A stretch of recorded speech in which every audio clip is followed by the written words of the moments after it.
Allô! Aujourd'hui, sur la chaîne YouTube Un Petit Jeu, juste une petite présentation rapide, un petit classique là, de tous les temps pour travailler les opérations mathématiques.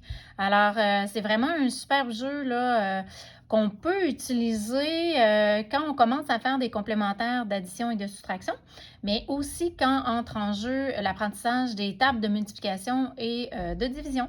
Alors, très, très simple, c'est un petit jeu qui prend environ, sérieusement, des fois 10 minutes à jouer, c'est pas très long. On a un plateau sur lequel nos espions vont devoir se déplacer comme ça, OK?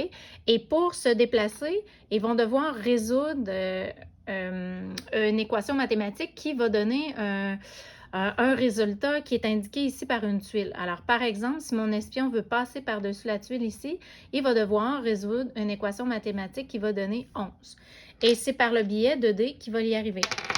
Alors, l'objectif du jeu est de faire le tour. Quand on arrive ici, on passe soit d'un côté ou de l'autre. Ici, on doit rencontrer la tuile. Par ici, on va passer d'un côté ou de l'autre jusqu'à se rendre à 20.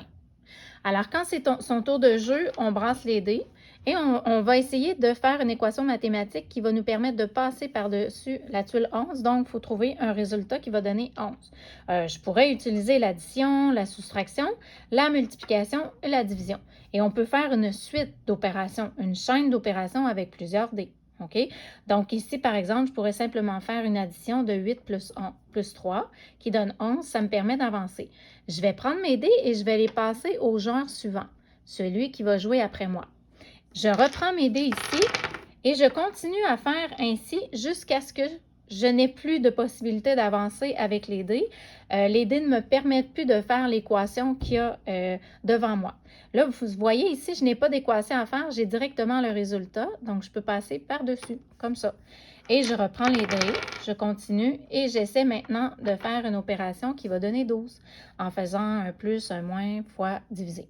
Voilà, et c'est comme ça qu'on va continuer. Quand je ne suis plus capable, c'est au tour du joueur suivant, il avance et comme ça, on avance jusqu'à temps que le tour revienne à moi. Aussi simple que ça.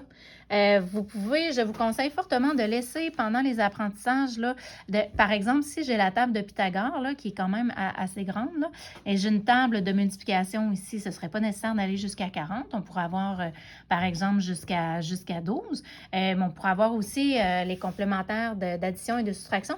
À force de voir les résultats, les élèves imprègnent davantage avec l'imagerie mentale. Voilà, c'était notre petit conseil du jour. Excellent pour réviser, hein, apprendre les